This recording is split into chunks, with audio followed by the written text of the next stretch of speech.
Friends, story പോവാം. Title മനസ്സിലായില്ലേ? Heroine ഒരു നമ്പർ 1 CEO ആണ്. ഹീറോയിൻ്റെ മോം ഇന്ത്യ, ഡാഡ് കൊറിയയായിട്ട് ഡാഡി സെറ്റിൽ ആയതായിരുന്നു. ഹീറോയിൻ മോമി ഡാഡി ലവ് ചെയ്താണ് കല്യാണം കഴിച്ചത്. കൊറിയയിൽ സെറ്റിലായിരുന്നു ഡാഡി. അങ്ങനെ കൊണ്ട് ഇന്ത്യയിൽ വരുമ്പോൾ ഹീറോയിൻ്റെ മമ്മിനെ കണ്ട് ഇഷ്ടപ്പെട്ടായിരുന്നു. രണ്ടുപേരും ഇന്ത്യയാണ്, കൊറിയയിൽ മതി സെറ്റിലായിരുന്നു, അത്രയാണ്. ഹീറോയിൻ മമ്മി പറയാൻ തുടങ്ങിയായിരുന്നു, നിങ്ങളൊരു കാര്യം ചെയ്യുന്നില്ലേ, ഇവളൊരു ബിസിനസ് ഇവളൊക്കെ കല്യാണം കഴിപ്പിച്ച് കൊടുത്താൽ നമുക്ക് ശരിയാവും. അങ്ങനെ ഹീറോയിൻ്റെ മമ്മി ഡാഡി പറയായിരുന്നു. ശരി, ഓക്കെ മോം, എനിക്ക് ഇൻട്രസ്റ്റ് ഉള്ള ബോയൊന്നും കിട്ടിയിട്ടില്ല. ഹീറോയിൻ നിങ്ങൾ പറഞ്ഞായിരുന്നു. ഹീറോയിൻ ഫോറിനിൽ ട്രിപ്പ് പോയാൽ വന്നായിരുന്നു. ബിസിനസ് ഇപ്പോൾ ഹീറോയിൻ നോക്കുകയാണ്. അങ്ങനെ PTS മെമ്പറിനെ കാണാൻ വന്നായിരുന്നു. ഫസ്റ്റ് ആറും എന്ന് പറയാൻ തുടങ്ങി. ഹായ് മാം, എൻ്റെ പേര് കിണ്ണാൻ ജോൺ, സ്റ്റേജ് നെയിം ആറുമാണ്. ശരി, ഓക്കെ, നിങ്ങളെല്ലാവരും ഞാൻ കണ്ടായിരുന്നു. അങ്ങനെ ഓരോന്ന് കണ്ടായിരുന്നു. ശരി, ഓക്കെ. ഹീറോയ്ക്ക് മുഖം എല്ലാം ഒരേ മാതിരിയുണ്ട്. ഹീറോയ്ക്ക് ഒന്നും മനസ്സിലായില്ലായിരുന്നു. ഇപ്പം നേരിൽ കാണുമ്പോൾ ഓക്കെ. അങ്ങനെ ഹീറോ ബാക്കി 6 പേര് വന്നു. അപ്പോൾ നിങ്ങളെ കടകുട്ടി പറയുന്നില്ലേ, അവരേടാ? ജങ്കുക്ക് വന്നു. ടയർഡായിട്ട് ജങ്കുക്ക് മാം. അങ്ങനെ ജങ്കുക്ക് വന്നു. ഹീറോയിൻ നോക്ക് ജങ്കുക്ക് കൊണ്ട് ഹീറോയ്ക്ക് കുറച്ച് പിടിക്കാൻ തുടങ്ങി. ശരി, ഓക്കെ, നോക്കിക്കോളാന്ന് ഹീറോയിൻ പറയാൻ തുടങ്ങിയായിരുന്നു. ശരി, ഓക്കെ. ജങ്കുക്ക് ഒരാണ്ട് പറയാൻ തുടങ്ങി. Okay ജങ്കുക്ക്, yes ma'am, ജങ്കുക്കാണ്. ഇപ്പം എന്ത് ചെയ്തു? ജങ്കുക്ക്, ഓക്കെ മാഡം. എന്താ മാം? നീ എൻ്റെ കൂടെ കോൺട്രാക്ട് സൈൻ ചെയ്യണം. അത് കേട്ട് ഷാക്കായി എല്ലാവർക്കും. ജങ്കുക്ക് കൺഫ്യൂസായി.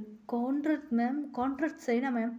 ശരി, ഓക്കെ, നിങ്ങൾക്കിപ്പോൾ എല്ലാം കഴിഞ്ഞു, ബിസിനസ് ഇപ്പോൾ നോക്കാം. നിങ്ങളിപ്പോൾ എല്ലാവരും കല്യാണം കഴിച്ചു. നീ മതി എന്താ കല്യാണം കഴിക്കാതെ? മാഡം, എനിക്ക് കറക്റ്റ് ബാർ കിട്ടേട്ടാ. അതുമല്ല, എനിക്കിത് അക്സസ് ആണോ നോ ആണ് നീ പറഞ്ഞു. മാഡം, അതൊക്കെ ഇപ്പം എന്ത് ചെയ്യാൻ മാം? ശരി, ഓക്കെ, നിനക്ക് നോ ആണെന്നോ? അങ്ങനെ ജങ്കുക്കിനോട് പറഞ്ഞിട്ടുണ്ടെങ്കിൽ ജങ്കുക്ക് ഒന്നും മനസ്സിലായില്ലായിരുന്നു. ശരിയാണോ? ജങ്കുക്ക് പേപ്പർ വായിച്ചു. ജങ്കുക്ക് ഷോക്കായി. എന്താ മാഡം ഇത്? ഒന്നില്ല, അതല്ല, ഒന്ന് ഡേറ്റ് ചെയ്ത് നോക്കാം. നമുക്ക് സെറ്റായാൽ നമുക്ക് മാരേജ് കഴിക്കാം, സെറ്റായാൽ നമുക്ക് നോക്കാമെന്ന് ജങ്കുക്കോട് പറഞ്ഞു. ജങ്കുക്ക് ഒന്നും മനസ്സിലായില്ല. ഈ മാമിക്ക് എന്ത് പറ്റിയെന്ന് ജങ്കുക്ക് ഒന്നും പിടികിട്ടില്ലായിരുന്നു. ശരി, ഓക്കെ മാം എന്ന് പറഞ്ഞു. അങ്ങനെ രണ്ടുപേരും കുറച്ച് ഡേയ്സ് പോകാൻ തുടങ്ങി. ജങ്കുക്ക് ഹീറോയി ഡേറ്റ് ചെയ്യാൻ തുടങ്ങി. ജങ്കുക്ക് അങ്ങനെ ഇൻട്രസ്റ്റ് ഇല്ലായിരുന്നു ഹീറോയി മേലെ. ഇങ്ങനെ കുറച്ച് ഡേറ്റിങ് ഇതെല്ലാം ചെയ്തായിരുന്നു ജങ്കുക്ക്. ഇപ്പോൾ 4 ദിവസം കഴിഞ്ഞ് ജങ്കുക്ക് അങ്ങനെ ഡേറ്റ് ചെയ്തു. ഇനി 5ാമത്തെ ദിവസം ജങ്കുക്ക് ഡേറ്റിംഗ് ഒന്നുമില്ലായിരുന്നു. ജങ്കുക്ക് ഫ്രണ്ട്സിനോട് ഇങ്ങനെ മാസ്ക് ഇട്ട് വന്നായിരുന്നു. ഹീറോയിൻ ജങ്കുക്കും ഇങ്ങനെ വെളിയിൽ വരുന്നുണ്ട്. ഹീറോയിൻ നല്ല ഒരു ഇന്ത്യൻ ഡ്രസ്സ് സാരി എടുത്ത് വന്നായിരുന്നു. ഹീറോയിൻ ഫുൾ സാരി, അതായത് ഫുൾ മോഡലായിട്ട് സാരിയായിരുന്നു. അങ്ങനെ ഹീറോയിൻ വന്നായിരുന്നു. ജങ്കുക്ക് ഹീറോയിനെ കണ്ട് ഷോക്കായി. ഇവളെ എവിടേക്കാണ് പോകുന്നത്? ഹീറോയിനെ ഫോളോ. ഹീറോയുടെ വീട് മാത്രം കണ്ടായിരുന്നു കാറിൽ. ഇങ്ങനെ വീട്ടിലെ ഒരു ഗേളോട് സംസാരിച്ചതിന് അങ്ങനെ ആ ഗേള് മാം ഇങ്ങനത്തെ വരും മാഡം എന്ന് പറഞ്ഞു. ജങ്കുക്ക് ഹോട്ടലിലാണ് ഉള്ളത് ഫ്രണ്ടുകളെ. ഹീറോയിൻ കാറിൽ ഇറങ്ങി. ജങ്കുക്ക് ഫ്ലാറ്റായി പോയി. അതെ, സാരിൽ കണ്ട് ജങ്കുക്ക് ഫുൾ ഫ്ലാറ്റ്. അങ്ങനെ ഹീറോയിനെ കണ്ട് വെച്ച് കണ്ണെടുക്കാത്ത ജങ്കുക്ക് നോക്കായിരുന്നു. ജിമ്മിന് പറയുന്നത് വാവ് എന്ത് ഭംഗിയായിട്ടുണ്ടല്ലോ. ജങ്കുക്ക് മണ്ടയിൽ ജിമ്മി കൊടുത്തു. എന്തടാ? ഒന്നുമില്ലടാ, നീന്. അങ്ങനെ ജങ്കുക്ക് ഹീറോയിനെ ഫോളോ ചെയ്ത് വരാൻ തുടങ്ങി. ജങ്കുക്ക് ഹീറോയിൽ പോയി. അതിലൊരു ബോയ് ഉണ്ടായിരുന്നു. പറഞ്ഞേക്ക്, എന്നെ മാരേജ് കഴിക്കുമ്പോൾ നിനക്ക് എന്ത് പറ്റൂ? പറഞ്ഞേക്കടാ, എനിക്കൊന്നും ഇൻട്രസ്റ്റ് ഇല്ല, ഞാൻ പറഞ്ഞിട്ടുണ്ടല്ലേ. അങ്ങനെ ഹീറോയിനെ മാരേജ് കഴിക്കാൻ അങ്ങനെ ഇവൻ ഭയങ്കര ടോർച്ചർ ചെയ്യുന്നതായിരുന്നു. ഹീറോയി കുടിക്കുന്നതിൽ ടാബ്ലറ്റ് ഒന്ന് കഴിക്കും. ഹീറോയി അത് കുടിച്ചായിരുന്നു. ഹീറോയ്ക്ക് അറിയില്ലായിരുന്നു. അത് ഹീറോയി കുറച്ച് ഒരുമാതിരി ഹീറോയ്ക്ക് മയക്ക വരുന്നതിനൊക്കെയായി. ഇവിടെ ഇങ്ങനെ ടച്ച് ചെയ്ത് തുടങ്ങിയായിരുന്നു. അപ്പോൾ ജങ്കുക്ക് അത് കണ്ടു. ജങ്കുക്ക് അവനെ ഊന്തിയിട്ടിട്ട് ഹീറോയിൻ ഇവിടുന്ന് വെളിയിൽ വരാൻ തുടങ്ങി. ജങ്കുക്ക് അത് തന്നെ. ജങ്കുക്ക് ഹീറോയിനെ കണ്ടു. അങ്ങനെ ജങ്കുക്ക് ഹീറോയിനെ ഇങ്ങനെ എത്തിയിട്ട് കൊണ്ടുപോയി. അങ്ങനെ ജങ്കുക്ക് എത്തിയിട്ട് അവൻ കാറിലിട്ട് അവൻ്റെ ഗസ്റ്റ് ഹൗസിക്ക് വീട്ടിലേക്ക് കൊണ്ടുപോയി ഹീറോയിനെ. അങ്ങനെ ബെഡ്റൂമിൽ കൊണ്ടുപോയിട്ടിട്ട് ഓക്കെ അല്ലേ നിങ്ങൾക്ക് എന്ന് ജങ്കുക്ക് കേൾക്കാൻ തുടങ്ങി. ഹീറോയ്ക്ക് ഒരുമാതിരിയായിരുന്നു ഹീറോയ്ക്ക്. അങ്ങനെ ഹീറോയിൻ പിടിച്ച് ജങ്കുക്ക് കിസ് ചെയ്യാൻ തുടങ്ങി. അപ്പോൾ ജങ്കുക്ക് മനസ്സിലായി ഇതാ നടന്നത്, എന്ത് സംഭവിച്ചത്. ഹീറോയിൻ അങ്ങനെ അവർക്ക് രണ്ടാൾക്ക് എല്ലാം അവിടുന്ന് നടന്നു.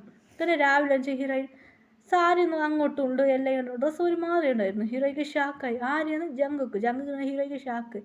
അപ്പോൾ ഹീറോയിൻ എണിച്ചിട്ട് അവിടെ നിന്ന് പോകാൻ തുടങ്ങി. അതിന് ജങ്കുക്ക് വിളിച്ച് പറഞ്ഞു നമുക്ക് മാരേജ് കഴിക്കാമെന്ന് ജങ്കുക്ക് പറഞ്ഞു. ഇതോടെ ഹീറോയ്ക്ക് ഷാക്കായി.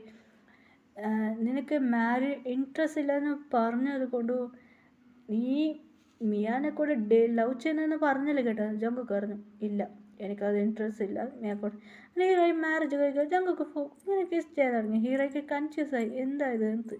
അങ്ങനെ വീട്ടിൽ ജങ്കുക്ക് ഫാമിലി എല്ലാവർക്കും ഓക്കെ ആയി ഹീറോയിൻ നല്ല ഗേളാണ് അറിയും. അങ്ങനെ ഹീറോയ്ക്ക് ജങ്കുക്കും മാരേജും ഡേറ്റ് വന്നു. അങ്ങനെ ഹീറോ ഇന്ത്യയൊക്കെ വന്നിരുന്നു. ഇന്ത്യയിൽ ഇങ്ങനെ ടെറിസൺ മാരേജ് നടന്നു. അങ്ങനെ ഹീറോയിൽ ഇന്ത്യയിൽ വന്നിരുന്നു. ജങ്കുക്ക് കുറച്ചത് ഇന്ത്യയിൽ കറങ്ങിയായിരുന്നു. ഹീറോയിൽ കുറച്ച് ഇന്ത്യയൊക്കെ വരുമായിരുന്നു. അങ്ങനെയായിട്ട് കൊറിയൻ സൈസ് മാരേജായി. ഇപ്പോൾ ഡേയ്സ് പോകുന്നതാണ് ഹീറോയ്ക്ക്. അങ്ങനെ ഹീറോയ്ക്ക് ഒന്നും മനസ്സിലായില്ലായിരുന്നു. അപ്പോൾ എന്ത് നടന്നു ഒന്നും സംഭവിക്കുന്നില്ല. എന്ത് ഹീറോയ്ക്ക് ഇടയ്ക്കൊക്കെ ടെൻഷനായിരുന്നു. ജങ്കുക്ക് തെറി പറയായിരുന്നു, എന്താടാ നീ എന്നെ കണ്ടിക്കുന്നില്ല എന്നിട്ട് ഹീറോയ്ക്ക് ടെൻഷനായി. ചെടിച്ചിട്ട് വീട്ടിൽ വഴിയിരുന്നു ഹീറോയി. മമ്മിയെ ഒന്നും നടക്കുന്നില്ല. അങ്ങനെ ഹീറോയി സാഡായിരുന്നു. വരുന്ന ഹീറോയ്ക്ക് വോമിറ്റ് വരാൻ തുടങ്ങി. ഭയങ്കര വോമിറ്റ് വരായിരുന്നു. ഹീറോയ്ക്ക് ഒന്നും മനസ്സിലായില്ല. വോമിറ്റ് ചെയ്യാൻ തുടങ്ങി ഹീറോയി. ഡപ്പ് വന്ന് മയങ്ങി വീണു ഹീറോയി. ഹീറോയിൻ മമ്മി ഡാഡിക്ക് ഒന്നും മനസ്സിലായില്ല. എന്തിപ്പാ ഇവിടെ വന്നിട്ട് എന്തും നടക്കുന്നില്ലെന്ന് ചെറിയ പറഞ്ഞു. മയങ്ങി ഇങ്ങനെ വീണു. അത് ഹീറോയിൻ മമ്മി ഹോസ്പിറ്റലിൽ എടുത്തിട്ട് പോയിട്ട് ക്രങ്കേഴ്സ് നിങ്ങളുടെ മകള് വേണ്ടിയിട്ടാണ് ഒരു ഹസ്ബൻഡ് വരാൻ പറയുന്നത്. ജങ്കുക്ക് ഓടി വന്നായിരുന്നു പുറകിൽ നടന്നത് കാര്യം. ജങ്കുക്കും ന്യൂസ് കേട്ടോ. ജങ്കുക്ക് എന്ത് സന്തോഷമായി ജങ്കുക്ക്. ഹീറോയിൻ്റെ ഉമ്മയ്ക്കും ജങ്കുക്കിന് അച്ഛനമ്മ വന്നിരുന്നു. ജങ്കുക്ക് അച്ഛനമ്മയ്ക്കും ഒന്നും മനസ്സിലായില്ല. എങ്ങടാടാ ഇത് എപ്പോഴാണ് നടന്നത്? ഹീറോയി ഭയങ്കര മൂസി വെച്ചിട്ടുണ്ടാണ്. നീ ഭയങ്കര ബിസി ആയിട്ടുണ്ടായിരുന്നു. ജങ്കുക്കൊരു സ്ലൊക്ച തുടങ്ങി. ഓടിപ്പാവി കല്യാണത്തിന് മുമ്പിലേ സ്റ്റാർട്ട് ചെയ്തായിരുന്നു. അത് ജങ്കുക്ക് തല ചെറിയായിരുന്നു. നടന്ന കാര്യം ജങ്കുക്ക് പറയാൻ തുടങ്ങി. ഓ അങ്ങനെയാണോ? അതല്ല ഡാഡി, ഞാൻ ഭയങ്കര ബിസി ആയിരുന്നു. ഷൂട്ടിങ് ഡ്രാമ അത് എല്ലാം ഉണ്ടായിരുന്നു. അതുകൊണ്ട് എനിക്ക് ചെയ്യാനത് അങ്ങനെ ഒന്നുമില്ല. ബേബി പ്ലാൻ ഒന്നുമില്ലായിരുന്നു. ഇപ്പം ബേബി ഒന്നുമില്ല എന്ന് പറഞ്ഞു. ശരിടാ അങ്ങനെ ഹീറോയിന് ജങ്കുക്കർ മുറച്ച് പോവാ. എന്തിടി ഇങ്ങനെ മുറിക്കണേ? പോടാ നീ എന്ന് ജങ്കുക്കർ മുറച്ച് പോവാ. അടിപ്പാവി ഇങ്ങനെ മുറച്ച് ഓടി അത് ജങ്കുക്ക്. ഹീറോയിനെ കയറി എപ്പോൾ ജങ്കുക്ക് കയറി അതാക്കി ഇതാക്കി എപ്പോൾ ഡേയ്സ് ജങ്കുക്ക് വെച്ച് ചെയ്യാൻ തുടങ്ങി ഹീറോയി. ജങ്കുക്ക് മടുത്തു. എന്തിനമ്മ ഇങ്ങനെ ചോർച്ച ചെയ്യുന്നേ? പോടാ നീ ഇത് ചെയ്ത് ജങ്കുക്ക് എല്ലാ ജോലി. എല്ലാവരും 6 പേർ ജങ്കുക്കൊരു കോള കണ്ട് എന്ത് സംഭവിക്കുന്നേ? ബാക്കി മെമ്പേഴ്സിൻ്റെ വൈഫ് ഉണ്ടാ നോക്കൂ, ഓർ ഹസ്ബൻഡ് വൈഫ് നോക്ക്. നീ ഇങ്ങനെ ചെയ്യുന്നത് 5 പഠിപ്പല്ലേ മണ്ടയ്ക്ക് 6